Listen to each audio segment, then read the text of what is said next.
दाऊद के पुत्र इस्राएल के राजा सुलेमान के नीति वचन। इनके द्वारा पढ़ने वाला बुद्धि और शिक्षा प्राप्त करे और समझ की बातें समझे और काम करने में प्रवीणता और धर्म, न्याय और सिद्धाई की शिक्षा पाए। ये भोलों को चतुराई और जवान को ज्ञान और विवेक मिले। ये बुद्धिमान सुनकर अपने विद्या बढ़ाए और समझदार बुद्धि का उपदेश पाए, जिससे वे नीति वचन और दृष्टांत को और बुद्धिमानों के वचन और उनके रहस्यों को समझे।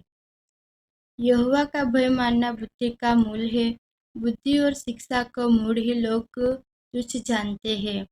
हे मेरे पुत्र, अपने पिता की शिक्षा पर कान लगा और अपने माता की शिक्षा को न त्याज, क्योंकि वे मानो तेरे सिर के लिए शोभायमान मुकुट और तेरे गले के लिए कंठमाला होगी।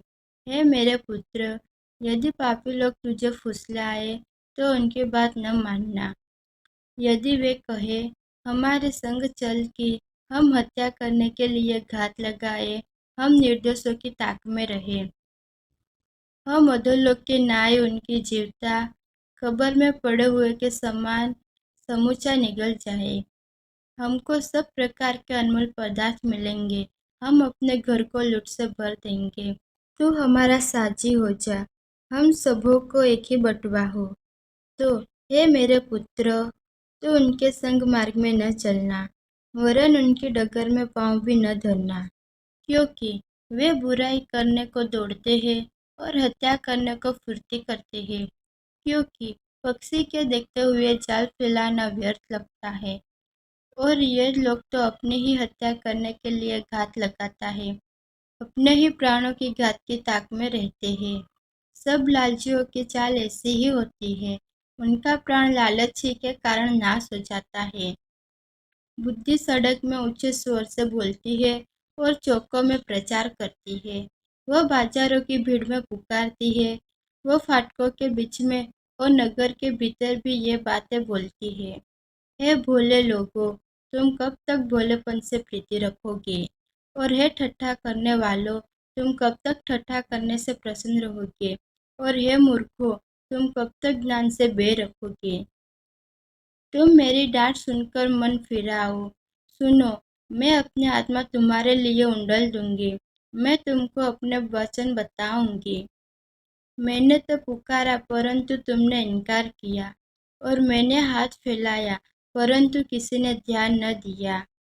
वरन तुमने मेरी सारी सम्मति को अनसुनी किया और मेरी ताड़ना का मूल्य न जाना।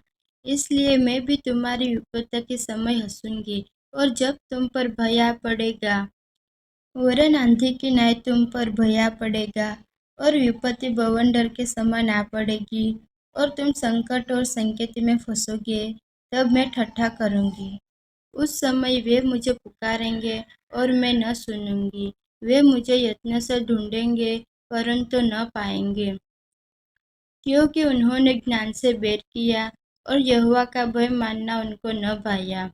उन्होंने मेरी सम्मति न चाही, वरन मेरी सब ताड़नाओं को तुच्छ जाना। इसलिए वे अपनी करनी का फल आप भोगेंगे और अपनी युक्तियों के फल से अधा जाएंगे। क्योंकि भोले लोगों का भटक जाना उनके घात किए जाने का कारण होगा, और निश्चित रहने के कारण मूढ़ लोगों को नाश होगा। परंतु जो मेरी सुनेगा वो निडर बसा रहेगा और बैठक के सुख से रहेगा।